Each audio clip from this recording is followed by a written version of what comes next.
सामने आज के जो वक्ता हैं, उनके बारे में कुछ शब्द रखती हूँ। आज के वक्ता हमारे बीच में जो आए हुए हैं, उनका नाम है डॉक्टर सैमुअल जॉर्ज हसदर। वो ओरिजिनली रांची के हैं, झारखंड। अगर आप सेंट ज़ेवियर स्कूल जाएँगे तो आज भी उनका नाम वहाँ देख पाएँगे क्योंकि वो अपने बैच के टॉपर रहे हैं। एंट्रेंस क्लियर करके उन्होंने अपना एमबीबीएस और एमडी एम्स नई दिल्ली से पढ़ के ख़त्म किया। फिर उसके बाद और दूसरे कोर्सेज़ के लिए उन्होंने चेन्नई में और अन्य जगहों से भारत के बाहर उन्होंने पढ़ाई की। वो बहुत सारे ग्रुप्स के मेंबर हैं, जैसे association of physicians of India, hypertension society of India, Bharat और विदेश एशिया और अमेरिका का जो लाइफ़स्टाइल सोसाइटी है, वहाँ के भी वे मेंबर हैं। जितने कोई रांची के हैं, आप लोग उनको बहुत अच्छी तरह जानेंगे क्योंकि छुट्टी नाम का उनका कोई चीज़ नहीं है। जभी भी वो अ, घर आते हैं, उस समय भी वो काम ही करते रहते हैं, लोगों से मिलना, पेशेंट से मिलना और वो अपने काम को बहुत अ, दिल से करते हैं। लोगों से वो उनका बहुत अच्छा रिश्ता है और कभी भी हम किसी के भी मुँह से हम नहीं सुने हैं कि हम डॉक्टर जॉर्ज के पास गए और वो वहाँ से वो लोग हताश होकर के लौटे। अगर हम देखते हैं वो अपना काम नेपाल में किए, मस्कट जाने के पहले भी वो सीएमसी में थे और आज भी वो सीएमसी में अपना जो है काम कर रहे हैं और वहाँ के वो प्रोफ़ेसर है और head of department of internal medicine है, जहाँ मेडिसिन 4 के वो एचओडी है, लाइफ़स्टाइल मेडिसिन सीएमसी। वो एक बहुत ही नम्र सेवक है। जैसे यीशु मसीह इस दुनिया में थे, सेवा करने आए थे, वो भी सेवक है, अपने जीवन को उसके काम के लिए उन्होंने समर्पित किया है और मैं तो कहती हूँ कि वो एक फुल टाइम मिनिस्ट्री में लगे हुए हैं, क्योंकि उनको कभी आराम करते हुए मैंने देखा नहीं है। लोगों को सही अगुवाई देना या तो फ़ोन में या उनसे मिल कर के और लोगों को सांत्वना देना, गाइडेंस देना वो बराबर से करते रहते हैं। उनकी एक बहुत खूबसूरत धर्मपत्नी है डॉक्टर हेमा पॉल, वो भी एक डॉक्टर है सीएमसी में। उनके 2 बेटी हैं, बड़ी बेटी भी एमबीबीएस पढ़ कर के वो नेपाल में डॉक्टरी कंप्लीट कर रही है और छोटी बेटी आराधना, वो अभी 10th स्टैंडर्ड में पढ़ रही है। हम परमेश्वर का बहुत-बहुत धन्यवाद देना चाहते हैं कि ये मौका हमें मिला कि हम उनको सुन सकते हैं। सुबह भी हमने उन्हें सुना था और हम बहुत आशीषित हुए और इस वक़्त भी हम उनके मुँह से सुनेंगे और मैं आशा करती हूँ आप लोग जितने कोई यहाँ इकट्ठा हुए हैं, आप लोग सब कोई आशीषित किए जाएँगे। परमेश्वर आप सबों को मदद करे। ये वक़्त जो है मैं डॉक्टर सैमुअल जॉर्ज को देना चाहूँगी। ये समय आपका है। धन्यवाद। थैंक यू जनरल अच्छे शब्दों के लिए। उसके लायक हूँ या नहीं वो अलग बात है, बट अच्छा लगा सुन करके और बहुत अच्छा लगा आज का प्रार्थना सभा में जो मैंने भाग लिया और हर एक लोगों की अर्जियां जो सुनी दिल से, वो सारा एक बहुत ही खूबसूरत समय था जब हम प्रभु के साथ जुड़ते हैं, अपने दिल दिमाग और आत्मा में जब हम एक हो जाते हैं तो यीशु मसीह का आशीष हम सबको मिलता है। मेरे हिंदी पे आप लोगों को थोड़ा क्षमा करना होगा, अंत तक अगर मैं सरवाइव करूं तो अच्छी बात है, बट कोशिश करूंगा बहुत ज़्यादा तोड़ मड़ोड़ नहीं करने का। और आज का जो प्रेजेंटेशन है, आज का जो शीर्षक है वो इसका मैं हिंदी वर्ड ढूंढ रहा था, बट उस पर मैं आऊँगा। माइक्रोबायोम, सूक्ष्म जीव, ये गूगल का ट्रांसलेटर में था। सूक्ष्म मतलब छोटा और जीव मतलब ऑर्गेनिज्म। सो इंग्लिश में जो हम माइक्रो ऑर्गेनिज्म बोलते हैं वो सूक्ष्म जीव बोलते हैं। तो आज उसके ऊपर आज का शीर्षक है। ये बहुत फेमिलियर है सब लोगों के लिए। पिछले 1 साल से हम यही देख रहे हैं, बार बार हाथ धोना, मुंह में मास्क लगाना, कोई लोग 1 लगाता है, कोई 2 लगाता है, कोई 3 लगाता है। और समय के साथ मास्क में भी काफ़ी डिज़ाइन आने लगे हैं। मास्क भी हमारा ड्रेस के साथ मैच होता है, जैसे पर्स मैच होता है। तो मास्क के भी कई सारे वेरिएशंस अब देखने को मिल रहे हैं। अब हम समय के साथ हम इंडियन हो गए हैं, भारतवासी हो गए हैं। हम हाथ नहीं मिलाते, हम नमस्कार करते हैं। तो ये सारी चीज़ें हैं। अब हम खांसते भी हैं तो अपना मुंह बंद करके खांसते हैं, इसी के लिए नहीं कि लोगों को बुरा लगेगा, लेकिन किसी का जान जा सकता है। और हम अक्सर घर में रहना पसंद करते हैं, और होम अलोन जैसे हम कहते हैं। तो ये सारी चीज़ें हम 1 साल से देख रहे हैं। और ये सब क्यों? ये सब इसी के लिए है क्योंकि हम यहाँ देख रहे हैं, ये पिक्चर सबके लिए फेमिलियर है, और नाम भी कई लोग सीख गए हैं। सार्स, कोविड, कोरोना वायरस, और ये सारी चीज़ें हम जब देखते हैं, सुनते हैं, और जब हम आसपास इसका दहशत देखते हैं, तो हम हमारे कल्पना से भी बाहर है कि एक छोटा सा कीटाणु किस तरीके से इस पूरे दुनिया में दहशत फैला दिया है। और हमें सिखाया गया है कि हमें इन कीटाणुओं से बच के रहना है। कैसे बचना है? हाथ धोना, सैनिटाइजर यूज़ करना, मास्क पहनना, लोगों के साथ दूरी बना के रखना, हाथ मतलब एक दूसरे के शारीरिक संबंध में नहीं आना, नमस्कार करना, घर के अंदर रहना, भीड़ में नहीं जाना। ये सारी चीज़ें जो हम पिछले इतने महीनों से हम देख रहे हैं, 1 साल पूरा हो गया है, ये सब इस कोरोना वायरस की वजह से है, इन कीटाणु की वजह से है। ये जो कीटाणु जो दिखने में छोटा है, दिखता भी नहीं है आँख से, ये हमारी जानें ले रहा है और एक दहशत फैलाया हुआ है। तो हमारे दिमाग में ये बात आता है कि कीटाणु जो है ये अच्छा नहीं है, ये हमारे शरीर के लिए अच्छा नहीं, हमारे स्वास्थ्य के लिए अच्छा नहीं, इससे हमें दूर रहना है, ऐसा हम सोचते हैं। तो हम थोड़ा-सा ब्रेक लेकर के देखते हैं कि क्या ये बात सही है? क्या कीटाणु वाक़ई में बुरा है? और आप कहेंगे कि आप कैसे बातें कर रहे हो, कीटाणु तो बुरा होता ही है, इसमें दो मत कहाँ है? चलिए हम थोड़ा समय बिताते हैं, कुछ अच्छे-अच्छे पिक्चर्स देखते हैं। एक तरफ आप देखो, काफ़ी सुंदर, चमकदार बहुरंगी आर्ट है। दूसरी तरफ भी सुंदर आर्ट है। ऐसा लगता है या तो ये बच्चे बनाए हैं, उनका भी आर्ट दिखता है। और इनको अगर देखो तो छोटे-छोटे बहुत सुंदर आर्ट्स हैं। तो ये तस्वीरें देख कर के हमारे मन में क्या बात आता है? काफ़ी सुंदर है, हम सब इनको अप्रिशिएट कर सकते हैं।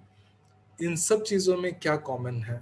अगर हम सोचें, सब आर्ट कुछ गोल-गोल दिख रहा था, और मेरा सवाल है ये क्या चीज़ है? किस चीज़ में ये सब बनाया गया है?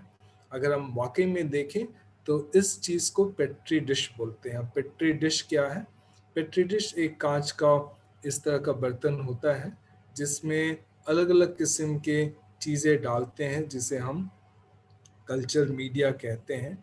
और इसमें क्या करते हैं हम इसमें जो कीटाणुएँ हैं, उन सबको इसमें ग्रो करते हैं, इसका विकास करते हैं, कल्चर करते हैं। जैसे कोई किसी को बुखार है, खांसी है, तो हम यह जानना चाहते हैं कि उसे किस कीटाणु ने उस पे असर किया है, और उस कीटाणु को अगर हम देख पाए तो हमें उनका बीमारी का पता चल सकता है, और उसके हिसाब से हम उसको दवाई दे सकते हैं।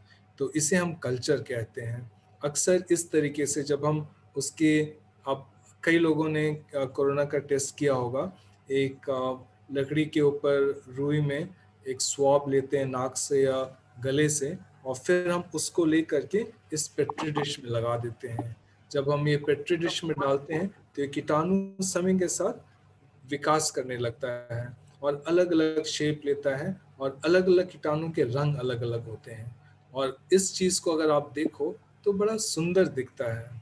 सोच के तो डर लगता है, कीटाणु है, ये हमारे शरीर में बीमारी पैदा करते हैं, आतंक फैलाते हैं, लेकिन कई बार देखने से इनके रंग अलग अलग है, और अगर हम उसको बहुत कायदे से उसको शेप दे तो हमने इससे पहले स्लाइड्स में देखा कि वो कितने सुंदर दिख सकते हैं। तो अक्सर माइक्रोबायोलॉजी डिपार्टमेंट में हर एक साल एक कंपटीशन होता है कि किसका पेट्री डिश का आर्ट सबसे सुंदर होगा, उसे प्राइज दिया जाएगा।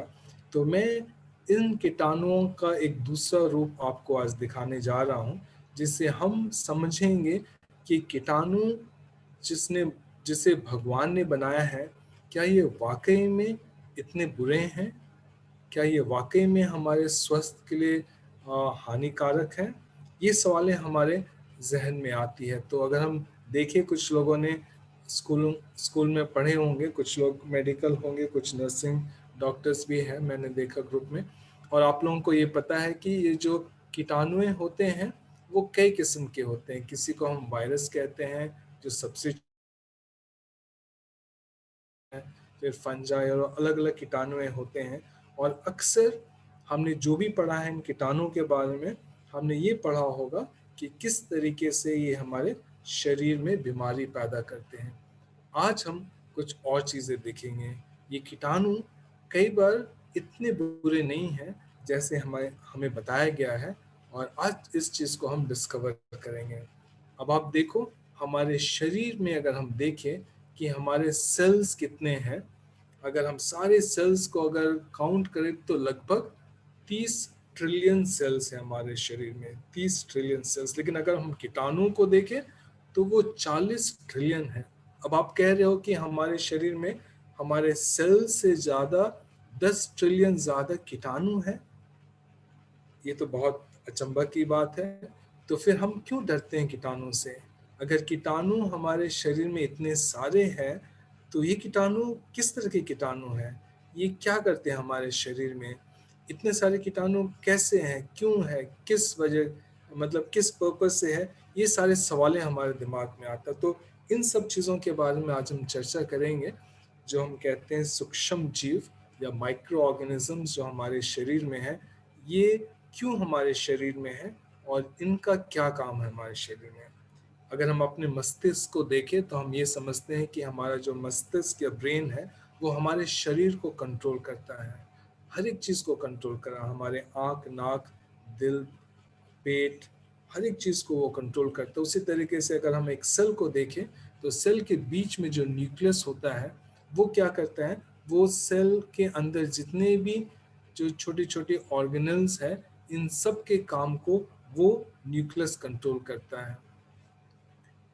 उस न्यूक्लियस में क्या चीज़ है? उस न्यूक्लियस में ये जीन्स है। मुझे अम, अ, ब- मुझे कॉन्फिडेंट है कि आप सब लोग जीन्स जानते हैं, समझते हैं। क्रोमोसोम जो हमारे शरीर में है, यही हमारे शरीर को कंट्रोल करते हैं। शरीर, ये जो जीन्स है वो एक सेल को कंट्रोल करता है, जो सेल है वो ऑर्गन को कंट्रोल करता है, वो ऑर्गन है वो हमारे पूरे शरीर को कंट्रोल करता है। तो अगर अगर हमारे शरीर का अगर नियंत्रण को समझना है कि कौन हमारे शरीर को नियंत्रण करता है एक मेडिकल पर्सपेक्टिव से, तो हम ये देखते हैं कि ये जो जीन्स है, ये जीन्स जो है ये हम हमारे पूरे शरीर को कंट्रोल करता है। अब हम देखें कि हमारे शरीर में कितने जीन्स हैं। हमारे शरीर में लगभग 23,000 जीन्स हैं, काफ़ी सारे जीन्स हैं। लेकिन अगर हम ये जो सूक्ष्म जीवों के जीन्स को अगर देखें तो ये है ऑलमोस्ट मिलियन जीन्स से भी ज़्यादा है। तो कहाँ हमारे शरीर के जीन्स 23,000 है, और कहाँ ये जो छोटे छोटे कीटाणु के जीन्स है वो 1 मिलियन जीन्स से भी ज़्यादा है। मतलब 99% जीन्स जो हमारे शरीर में है वो सूक्ष्म जीवों से आता है, हमारे शरीर से नहीं। मतलब हमारे शरीर के अपने सेल्स हमारे शरीर को कंट्रोल नहीं कर रहे हैं, लेकिन ये जो कीटाणु है वो हमारे शरीर को कंट्रोल कर रहे हैं। ये तो बड़ा अचंभा बात है। अगर हम देखें तो यहाँ देखें, जैसे मैंने कहा 22,000 जीन्स है, और जो कीटाणु के जो जीन्स है वो 3.3 मिलियन है। अगर हम दो लोगों को देखें और उनके जीन्स को हम बहुत नज़दीकी से पढ़ें तो हम याद देखेंगे कि दोनों के जीन्स में फ़र्क कितना है, 0.1% का फ़र्क है। उसका मतलब दो आदमी बिल्कुल एक जैसे दिखने चाहिए, लेकिन जब हम एक दूसरे को देखते हैं, हम इतने तो हम मनुष्य सब एक जैसे ही दिखते हैं, मतलब नाक आंख बाल वैसा ही है, लेकिन हमारे जो फीचर्स हैं, हमारा सोचने का तरीका है, हमारा काम करने का तरह काफ़ी फ़र्क है। 0.1% से डेफिनेटली ज़्यादा फ़र्क है। तो ये फ़र्क कैसे आता है? हम अगर देखें कि कीटाणुओं के जीन्स, अगर दो लोगों के कीटाणुओं के जीन्स को अगर हम स्टडी करके देखें, तो हम देखते हैं कि दोनों कीटाणुओं के जीन्स में 10 से 20% का फ़र्क है। उसका मतलब अगर दो लोग अलग हैं, तो वो अपने सेल के जीन्स के वजह से नहीं है, कीटाणुओं के जीन्स की वजह से है। ये तो बड़ा अच्छा नया इन्फॉर्मेशन है कि हमारा शरीर जो है वो हमारा सेल्स नहीं कंट्रोल करता है, ये कीटाणुओं के सेल्स हमें कंट्रोल करते हैं। ये तो बड़ी नई बात हम सुनने को आ रहा है। लेकिन ये कीटाणु है क्यों हमारे शरीर में इतना ज़्यादा? इनका क्या रोल है? हम सब जीते जागते हैं, हमें कोई प्रॉब्लम नहीं है, कोई बीमारी नहीं है, लेकिन हमारे सेल से ज़्यादा कीटाणु हैं और हम बीमार नहीं हैं। उसका मतलब ये कीटाणु उतना बुरा तो नहीं लग रहा है, लेकिन अगर बुरा नहीं है तो कुछ अच्छा भी करता है। चलिए देखें इन कीटाणुओं के बारे में और पढ़ें। जब बच्चा माँ के गर्भ में होता है, तो स्टडीज़ ये बताती है कि इनके अंदर में कोई कीटाणु नहीं होता है। तो ये जो माँ के गर्भ में ये बच्चे के अंदर कोई भी कीटाणु नहीं होता है, तो ये कीटाणुएँ कहाँ से आती है? ये जब पैदा होता है, माँ के गर्भ से जब वो बाहर निकलता है, तो गर्भ से बाहर निकलने के रास्ते में उसे कुछ कीटाणुएँ मिलती हैं। वो पहला तरीका है। जब वो पैदा हो जाता है, तो फिर माँ उसे अपना दूध पिलाती है और उस दूध में कई और कीटाणुएँ उसके शरीर में आता है। तो 2 तरीका है एक नए नवजात बच्चे के अंदर कीटाणु आने का। पहला है जब वो एक नॉर्मल डिलीवरी से निकलता है और दूसरा जब वो आप अपने माँ का दूध पीता है। और अगर ये बात सही है, तो फिर उन लोगों को क्या होता है जो सिज़ेरियन सेक्शन से आते हैं। और स्टडीज़ ये बताता है कि जब हम सिज़ेरियन सेक्शन ऑपरेशन करके जब बच्चे को निकालते हैं, तो उसके अंदर ये कीटाणुएँ जो जाना चाहिए, वो नहीं होता है। वो समय के साथ आस्ते-आस्ते आता है, लेकिन उस तरीके से नहीं आता है, जो एक नॉर्मल डिलीवरी से आता है। ये हमारे लिए सोचने की बात है। और दूसरा, जब हम माँ का दूध से ज़्यादा उसको अगर फ़ॉर्मूला दूध अगर पिलाते हैं, तो फिर वो जो कीटाणुएँ जो माँ के दूध से आता है, वो कीटाणुएँ वो बच्चे को नहीं मिलता है। तो यहाँ हमें एक समय रुक कर के सोचना है कि हमें ये देखना है कि परमेश्वर ने हमा हमें जो बना कर के इस दुनिया में छोड़ा, उसने जो हमारे जीवन की हर एक स्टेप्स को उसने प्लान करके ऐसा रखा है कि हर एक चीज़ जो परमेश्वर के तरीके से जब हम करते हैं, तो हमें उसमें कुछ फ़ायदा मिलता है और उसके तरीके से हट करके जब हम अपने तरीके से कुछ चीज़ों को करते हैं, तो हमें नुकसान मिलता है। और यहाँ पर हम सिर्फ़ ये सूक्ष्म जीवों की तरफ से हम इस चीज़ को देखना और समझने की कोशिश कर रहे हैं। तो उसका मतलब हमारा हम जानते हैं कि कीटाणु हमारे शरीर में बीमारी पैदा करता है, सही बात है। तो उसका मतलब हमारे शरीर में 2 किस्म के कीटाणु हैं। एक कीटाणु जो है वो अच्छा है और दूसरा जो है वो बुरा है। और जब हम इन सब कीटाणुओं को निकाल करके उसको पढ़ते हैं और समझते हैं, रिसर्च स्टडी करते हैं, तो हम ये देखते हैं कि जो अच्छे कीटाणु हैं वो ज़्यादा मात्रा में होता है और जो बुरे कीटाणु हैं वो कम मात्रा में होता है और उस वजह से हम स्वस्थ रहते हैं, हमें बीमारियां नहीं होती हैं। लेकिन हमारी ज़िंदगी में ऐसा समय आता है जहाँ पर ये बुरे कीटाणु जब ज़्यादा हो जाता है, तो वो क्या करता है, हमारे शरीर के अलग-अलग हिस्से में बीमारी पैदा करता है। हमें गले में इन्फेक्शन हो जाता है, हमें छाती में इन्फेक्शन हो जाता है, हमारे पेट में कई बार डायरिया, डिसेंट्री होकर के वहाँ इन्फेक्शन हो जाता है, हमारे स्किन में फोड़े उठ आते हैं, वहाँ इन्फेक्शन हो जाता है। तो ये जो है हमें ये समझना है कि पहली बात हमारे शरीर कीटाणुओं से भरे हैं, दूसरी बात हमारे शरीर में अच्छे और बुरे कीटाणु हैं। तीसरा, जब अच्छे कीटाणु कम हो करके और बुरे कीटाणु जब ज़्यादा हो जाता है तब हमें बीमारियां होती हैं। तो सवाल ये उठता है कि क्या क्या चीज़ें हैं जो हमारे शरीर में बीमारियां पैदा कर सकती है, जो बुरे कीटाणुओं को ज़्यादा करती है। लेकिन उसको समझने से पहले हम यह देखें कि ये जो कीटाणु हैं क्यों है हमारे शरीर में, इसका क्या काम है। और उसको हम अगर देखें, यहाँ पे कुछ टर्मिनोलॉजीज हैं, कुछ लोग जानना चाहें तो अच्छे कीटाणुओं के नाम लिखा हुआ है। मेडिसिन अगर ज्वाइन करोगे तो लंबे लंबे नाम तुम्हें याद करने पड़ेंगे। शुरू के दिनों में बड़ा मुश्किल होता था, पूरा प्रोनाउंस भी नहीं होता था, लेकिन आस्ते आस्ते हम लोगों ने ये नाम सीखने लगा। तो अच्छे और बुरे कीटाणुओं के नाम यहाँ पे देखते हैं। तो ये कीटाणु का क्या काम है?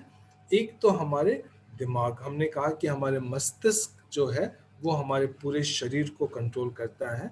लेकिन हम यहाँ पे क्या देख रहे हैं कि ये जो कीटाणु जो हमारे शरीर के अंदर है और खास करके हमारे इंटेस्टाइन या आंतरे के अंदर में है, ये कीटाणु हमारे मस्तिष्क को कंट्रोल करता है। अब आप सोचो, अगर कीटाणु हमारे मस्तिष्क को कंट्रोल करे, उस मस्तिष्क को जो हमारे पूरे शरीर को कंट्रोल करता है, तो हम एक तरीके से कह रहे हैं कि ये कीटाणु हमारे पूरे शरीर को कंट्रोल करता है।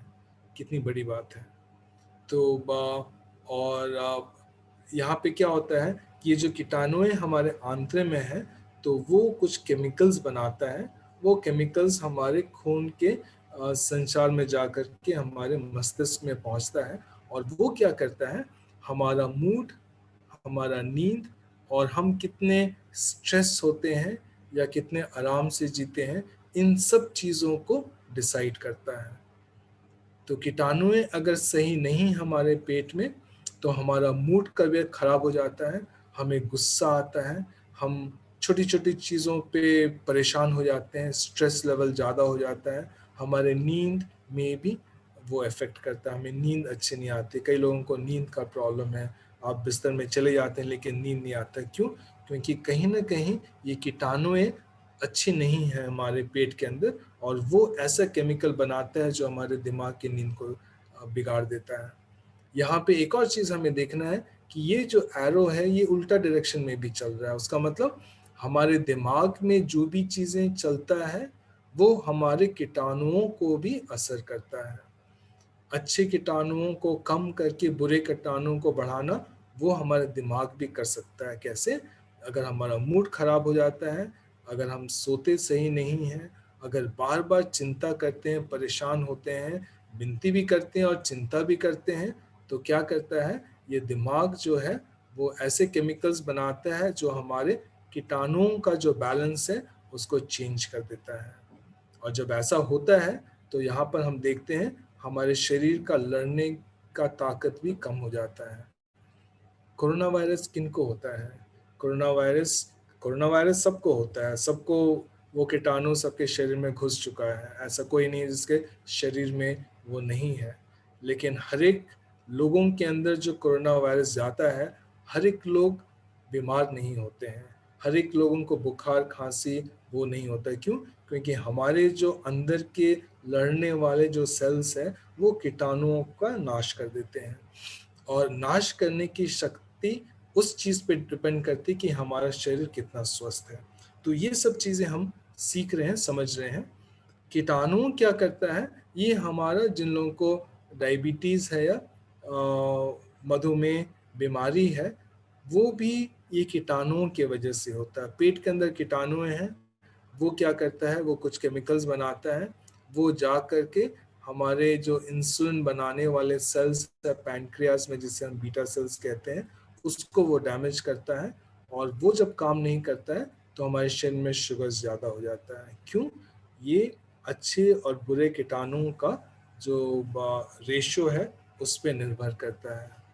तब आपके दिमाग में ये बात आ रहा होगा, अच्छा अब हम यह जानना चाहते हैं कि किस चीज़ से हमारे अच्छे कीटाणु कम हो जाते हैं और किस चीज़ से हमारे बुरे कीटाणु ज़्यादा हो जाते हैं। और उस चीज़ को समझने के लिए ये स्लाइड है। हम क्या खाते हैं, जो हमारे पेट और इंटेस्टाइन में जाता है, वो डिसाइड करता है अच्छे और बुरे कीटाणुओं का मात्रा को। हम क्या दवाइयाँ खाते हैं वो भी डिसाइड करता है हमारे कीटाणु को। कई बार हमने देखा है पेशेंट्स क्या करते हैं, थोड़ा सा कुछ प्रॉब्लम होता है तुरंत दवाई खा लेते हैं, थोड़ा एक दो लूज मोशंस हो गया तुरंत एंटीबायोटिक खा लेते हैं। एंटीबायोटिक हम जितना खाएंगे हमारे अच्छे कीटाणु उससे मर जाते हैं, और जब ज़्यादा खाते हैं तो अच्छे कीटाणु मर जाते हैं और बुरे कीटाणुओं का नंबर्स बढ़ जाता है, और वो अलग अलग किस्म का बीमारियां पैदा करता है। तो खाना, दवाइयाँ, स्ट्रेस, एक्सरसाइज, अगर हम एक्सरसाइज करते हैं तो हमारे अच्छे कीटाणु बढ़ जाते हैं, जब हम एक्सरसाइज नहीं करते हैं तो अच्छे कीटाणु कम और बुरे ज़्यादा हो जाते हैं। जब हम दिमागी तौर से बहुत टेंशन लेते हैं, हर एक चीज़ के बारे में सोचते हैं और सोच सोच के परेशान हो जाते हैं, तो हमारे अच्छे कीटाणु कम हो जाते हैं और बुरे कीटाणु बढ़ जाते हैं। हमने ये देखा कि हम बच्चे को क्या खिलाते हैं, माँ का दूध या बॉटल का दूध, हमारा पैदा किस तरीके से होता है, नॉर्मल डिलीवरी से या सिजेरियन सेक्शन से, ये सारी चीज़ें हमारे कीटाणुओं का जो रेशियो है उसको डिसाइड करता है। और यहाँ पर हम देखते हैं, तो आप पूछेंगे कि तो कौन सा खाना हमारे लिए अच्छा है, और आपने कई लोगों से सुना होगा कि न्यूट्रिशन, हमारा खाना क्या अच्छा है, जो अक्सर जो प्लांट से आती है और वेजिटेरियन वेजिटेबल जो फूड्स हैं वो हमारे शरीर के लिए अच्छा है। जितने नॉन वेजिटेरियन फूड है वो क्या करता है, वो पूरे कीटाणुओं को बढ़ा देता है और अच्छे कीटाणुओं को कम कर देता है। जो अगर हम सब्जियां, सलाद, फ्रूट्स अगर खाते हैं तो वो क्या करता है, वो अच्छे कीटाणुओं को बढ़ा देता है और बुरे कीटाणुओं को कम कर देता है। उसी तरीके से अगर हम फैट और तेल की चीज़ों को देखें तो जितने भी तेल है जो प्लांट सोर्स से आते हैं वो तेल हमारे लिए अच्छा है, और जो तेल जो है वो एनिमल सोर्स से आते हैं, लाइक बटर हो गया, चीज़ हो गया, तो ये जो सारी चीज़ें हैं ये हमारे शरीर के लिए, हमारे शरीर के कीटाणुओं के लिए अच्छा नहीं है। और ये जो कीटाणु, ये जो खाना है वो हमारे कीटाणुओं को जो चेंज करता है, उसी के वजह से हमें दिल का बीमारी, हमारे मधुमेह या डायबिटीज़ का बीमारी, हमारे वज़न को ज़्यादा करता है। तो हमें किस तरह के खाना खाना है, हमें एक वेजिटेरियन खाना खाना है, इसमें खाली फ़िश है, उसको छोड़ करके बाकी चीज़ें ठीक है। तो मेडिटेरियन जो खाना है उसमें सलाद, फल, ये सारा चीज़ें हमें ज़्यादा लेना है। आई एम श्योर आप लोगों को स्वास्थ्य के कुछ क्लासेस में कई सारी चीज़ें न्यूट्रिशन में डिटेल में बताया होगा। वो सारी चीज़ें जो आपको बताया गया है डाइट के बारे में, वो सारी चीज़ें हमारे कीटाणुओं के द्वारा काम करता है और हमें स्वस्थ देता है। भजन संहिता 139:14 में कहता है, मैं तेरा धन्यवाद करूंगा इसीलिए कि मैं भयानक और अद्भुत रीति से रचा गया हूँ। भयानक और अद्भुत रीति से रचा गया हूँ। आज हमने हमने सूक्ष्म जीवों के बारे में पढ़ा। हम शायद सूक्ष्म जीवों के बारे में इतने सारे चीज़ें हमें नहीं पता होगा, और जब आज हम ये सीखते हैं तो हम क्या करते हैं, हम परमेश्वर को धन्यवाद देना चाहते हैं, क्योंकि आज अचानक से हमने क्या सीखा कि मैं भयानक और अद्भुत रीति से रचा गया हूँ। तेरे काम तो आश्चर्य के हैं और मैं इसे भली भांति जानता हूँ। हमने उसके काम को अपनी ज़िंदगी में देखा है और उसको हम धन्यवाद देते हैं, इतने सुंदर काम जो हमारे में करते हैं। लेकिन जैसे हम साइंस के द्वारा भी अपने शरीर के बारे में ज्ञान लेते हैं तो हमारा क्या होता है, हमारा दिल और मन और परमेश्वर को धन्यवाद देना चाहता है, क्योंकि उसने हमें भयानक और अद्भुत रीति में बनाया है। पहला कोरिन्थियंस 6:19 और 20 में कहता है, अथवा क्या तुम नहीं जानते हो कि तुम्हारे शरीर उस पवित्र आत्मा के मंदिर है जिसे तुमने परमेश्वर से पाया है और जो तुम्हारे भीतर निवास करता है, और वह आत्मा तुम्हारा अपना नहीं है, क्योंकि परमेश्वर ने तुम्हें कीमत चुका कर खरीदा है। इसीलिए अपने शरीरों के द्वारा परमेश्वर को महिमा प्रदान करो। तो यहाँ पे कहता है कि जो आत्मिक बातें हैं सिर्फ आत्मा की ही बात नहीं है। यहाँ पे बाइबल हमें ये सिखाता है कि हमें अपने शरीर के माध्यम से भी परमेश्वर की सेवा करनी है, परमेश्वर को धन्यवाद देना है, परमेश्वर का महिमा करना है। जब हम अपने शरीर को स्वस्थ रखते हैं तो हम एक सिर्फ सिर्फ स्वस्थ की अनुभव नहीं करते हैं, और सिर्फ परमेश्वर को हम सिर्फ धन्यवाद और प्रार्थना नहीं देते हैं। ये हम इस तरीके से समझ सकते हैं, अगर मैं अपना कार आपको दूं और 2 दिन के बाद जब मैं अपना कार लेने जाऊं और देखूं कि उसमें काफ़ी सारे गंदे मैल और डेंट वगैरह पड़ा हुआ है, तो मुझे क्या लगता है? मुझे ये लगता है कि तुम्हें मेरा कार के ऊपर कोई कोई इंटरेस्ट नहीं था। तुमने मतलब तुम्हारा इम्प्रेशन मेरे लिए ऐसा था कि मैं बहुत ज़्यादा इम्पोर्टेंट आदमी नहीं हूँ। तुमने मेरे दिए हुए चीज़ों का अगर तुमने ख्याल नहीं किया है, तो उसका मतलब तुम्हारा और मेरा रिश्ता क्या है, उसमें वो बात नहीं है जो हम परमेश्वर की चीज़ों की रक्षा और देखभाल करते हैं। तो उसी तरीके से जब परमेश्वर ने हमें ये शरीर दिया है और जब हम उस शरीर की देखरेख करते हैं, तो परमेश्वर को ये महसूस होगा कि हम वाकई में उससे प्रेम करते हैं। सिर्फ उसने नियम दिया है इसी के लिए हमें अपने शरीर को अच्छा रखना है, ऐसा नहीं है। हमें अपने शरीर को इसी के लिए अच्छा रखना है क्योंकि हम परमेश्वर से प्रेम करते हैं, परमेश्वर की दिए हुए शरीर की हम प्रशंसा करते हैं, और उस शरीर को की देख रेख जब हम करते हैं तो वो हमें ये बताता है कि हम परमेश्वर से वाकई में प्रेम करते हैं। तो सिर्फ एक ही बात की नहीं है, लेकिन हर एक चीज़ को हमें ध्यान देना है।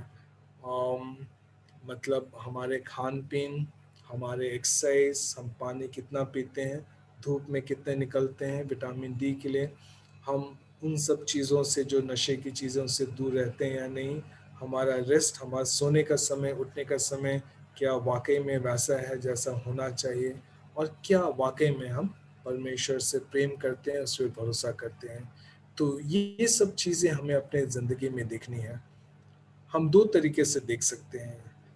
8 लॉज ऑफ लेथ, लोग कहेंगे 8 नियम है स्वास्थ्य के, और लिख डालो, दीवार में लगा डालो और डेली देख करके उसको फॉलो करो। हम कई बार लीगलिस्टिक वे में देखते हैं उसको।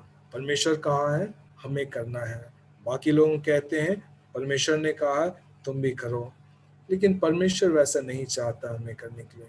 परमेश्वर तब खुश होता है जब हम खुशी खुशी उनके बताए हुए चीज़ों को करते हैं, और उन चीज़ों को करके अपनी ज़िंदगी में जब अच्छे महसूस करते हैं तो हम परमेश्वर की प्रशंसा करते हैं। इन सब चीज़ों से परमेश्वर खुश होता है।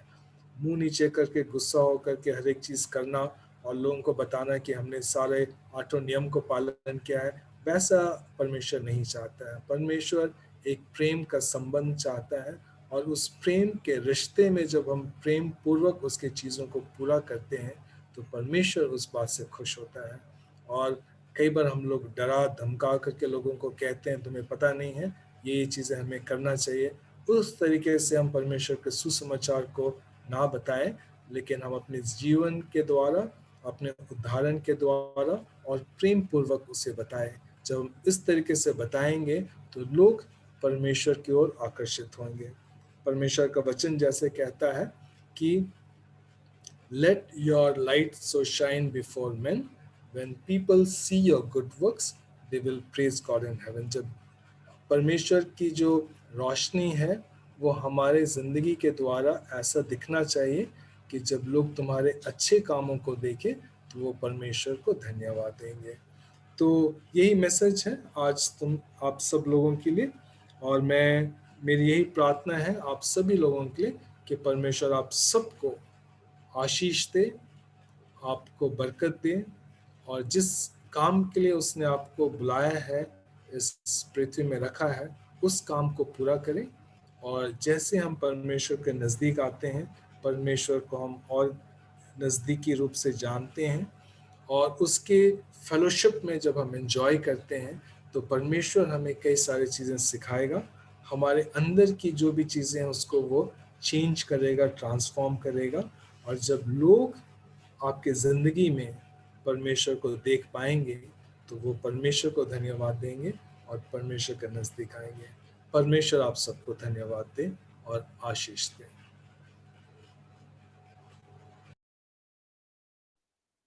मैं धन्यवाद देना चाहती हूँ दादा को